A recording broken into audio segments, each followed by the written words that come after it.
Um cabo de aço sob extrema tração não se rompe de repente.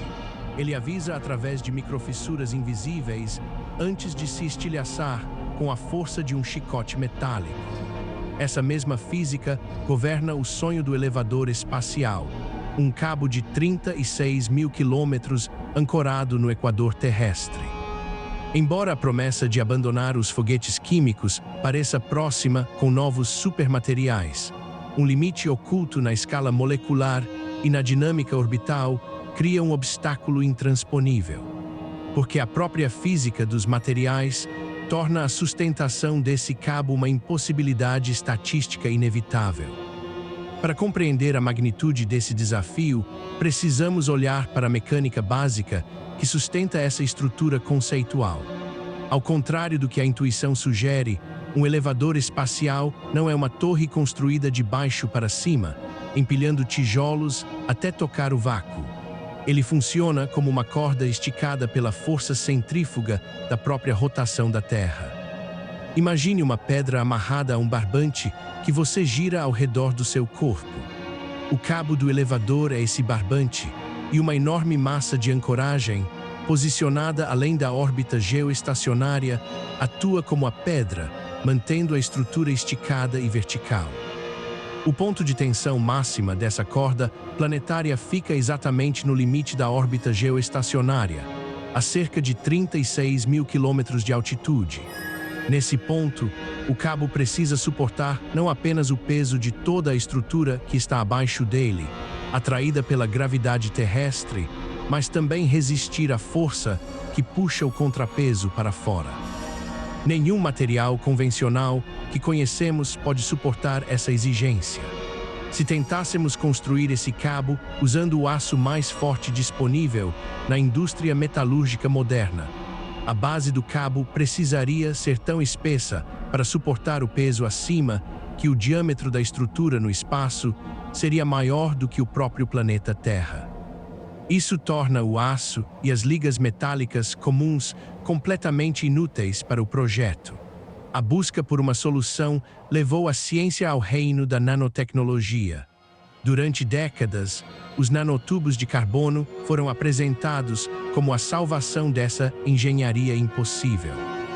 Trata-se de folhas de grafeno enroladas em cilindros microscópicos, onde os átomos de carbono estão unidos por ligações covalentes extremamente fortes.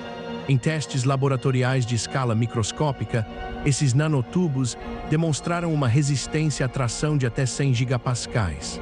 Teoricamente, isso seria mais do que suficiente para suportar a tensão extrema de um elevador espacial. O otimismo científico sugeria que bastava aprender a afiar esses nanotubos em cabos quilométricos. No entanto, nos deparamos com o primeiro grande ponto de virada desta investigação, a lei da propagação de defeitos em larga escala, conhecida na engenharia como o critério de fratura de Griffith. Em um laboratório controlado, os cientistas conseguem produzir pequenos filamentos de nanotubos de carbono quase perfeitos, livres de impurezas.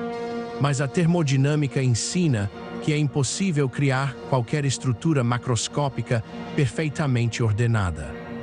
À medida que aumentamos o comprimento de um cabo, a probabilidade estatística de ocorrer um erro na disposição dos átomos aumenta de forma exponencial. Em um cabo de 36 mil quilômetros de extensão, haverá inevitavelmente bilhões de defeitos microscópicos, como átomos de carbono ausentes ou ligações desalinhadas. Sob a tensão brutal necessária para manter o elevador esticado, esses pequenos vazios atômicos concentram o estresse mecânico ao seu redor. Quando a tensão é aplicada, o estresse não se distribui de maneira uniforme, ele se acumula na ponta de cada microfissura.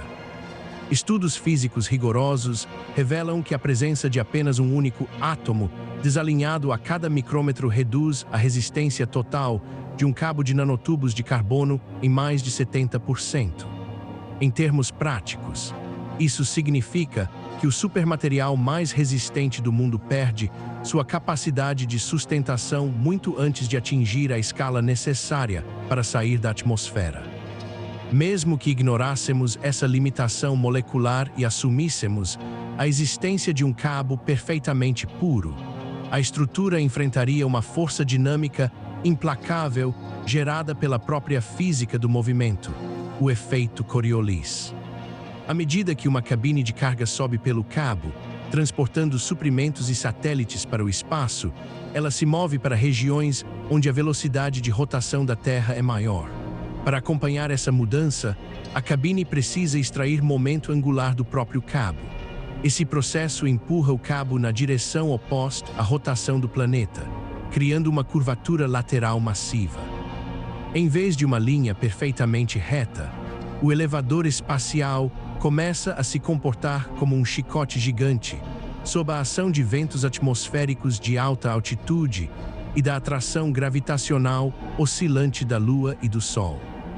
Sem um sistema de estabilização ativo de escala monumental, essa oscilação contínua acumularia energia cinética até que o cabo entrasse em ressonância destrutiva, despedaçando-se no ar devido à fadiga dinâmica do material.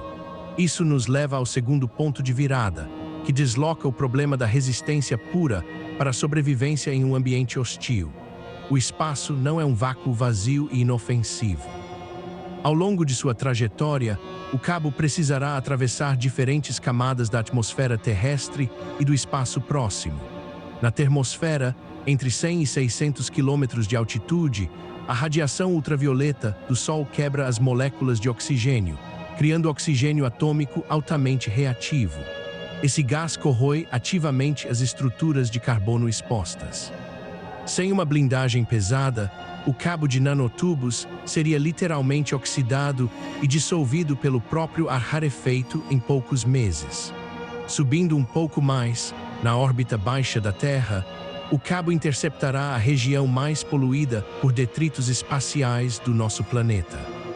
Atualmente, existem centenas de milhares de fragmentos de satélites antigos e restos de foguetes orbitando a velocidades superiores a 27.000 km/h.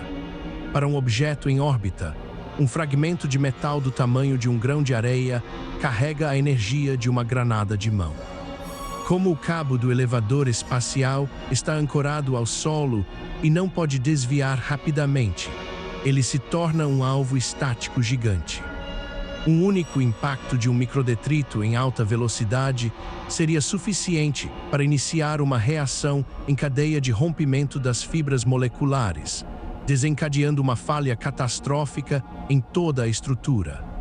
Há ainda a questão energética de como mover as cabines de carga ao longo desse caminho vertical. Estender cabos de cobre para transmitir eletricidade por milhares de quilômetros é inviável, pois o peso do próprio cobre colapsaria o sistema. A alternativa teórica seria transmitir energia sem fio, utilizando lasers de alta potência apontados da superfície terrestre para receptores na base das cabines. No entanto, a atmosfera terrestre dispersa e absorve a luz do laser, reduzindo drasticamente a eficiência da transmissão.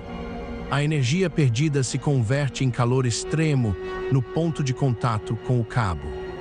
Como a resistência mecânica dos materiais de carbono diminui drasticamente à medida que a temperatura aumenta, o próprio sistema de propulsão térmica acabaria por enfraquecer e derreter a estrutura que deveria escalá-la.